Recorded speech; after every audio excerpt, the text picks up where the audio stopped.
আমি গতকালকে এই কোনো জনে আমার ইউনিয়নের যারা সভাপতি নেতৃবৃন্দ ছিল তাদের সাথে কাজের বিষয়ে জানতে গেছিলাম। তো এই পূর্বে আপনার এই শহীদ সালাম তাদের উগ্রকাণ্ড আক্রমণে আমাদের উপরে অতর্কিতভাবে দেশীয় অস্ত্র শস্ত্র পিস্তল নিয়ে আক্রমণ করেছে।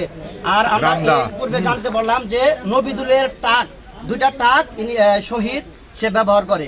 আমরা জানতে পেরে তাৎক্ষণিকভাবে ব্যবস্থা নিয়ে যাই, দেখি যে এই ট্রাক রাস্তার মাঝখানে পড়ে আছে। আমাদের ওখানে আনলোডের যারা কাজ করে ড্রাইভার, তারা ট্রাকগুলা আমাদের সহযোগিতা করে সাইডে রেখে দেওয়া হয়েছে। যদি শহীদের অরিজিনালি যদি এই ট্রাকগুলো হয়ে থাকে তাহলে সে কাগজপত্র প্রুফ নিয়ে আপনাদের মাঝে উপস্থাপন করে এটা নিয়ে যাবে। আমরা জানি এটা সন্ত্রাসী আওয়ামী লীগের ট্রাক। আরো আছে আমার কথা স্পষ্ট বক্তব্য, এটা শহীদের কোনো টাক না, হয়েছে বা ওখান থেকে সরাইছে এবং সিসি ক্যামেরায় ফুটেজ আছে। এটা কি এটা মিথ্যা? এটা আমরা জানি নবীদিনের টাক, এটা ইয়ার্ডের ভিতরে টাক ছিল, ওখানকার ড্রাইভারই তারা এটা বাড়ি করেই করছে। আমরা রাস্তার ভিতরে এটা জানতে পারি নবীদিনের টাক। আমাদের সব লোকজন সাইড করে রাখা আছে রাস্তার সাইডে। কাগজ থাকলে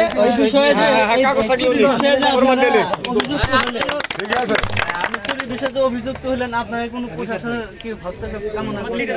আমাদের লিডার আছে, আমরা প্রশাসনের হস্তক্ষেপ অবশ্যই কামনা করি। এখন আমরা আছি রাত্রে যে নিউজটা করছে এটা সকালে আমরা শুনতে পেরে এটা আমাদের মিথ্যা একটা দুঃখজনক একটা বিষয় যে শহীদ আওয়ামী লীগকে প্রশ্রয় দিয়ে এই পঞ্চসনা আমরা দেখেছি গতকালকে যে দেশীয় অস্ত্র শস্ত্র নিয়ে আমাদের উপরে হামলা করেছে। প্রত্যেকটি আওয়ামী লীগ সে পালে। হ্যাঁ, এটা ভিডিও প্রুফ আছে, আপনারা দেখতে পারেন। ভিডিও আমাদের কাছে প্রুফগুলো আছে। আমরা তার বহিষ্কার চাই, শহীদকে, সালামকে, বাবুকে এবং তার সহকর্মী তাদেরকে আমরা উপযুক্ত শাস্তি চাই। দেশীয় অস্ত্রগুলো উদ্ধার করবেন, এই আমার হলো দাবি।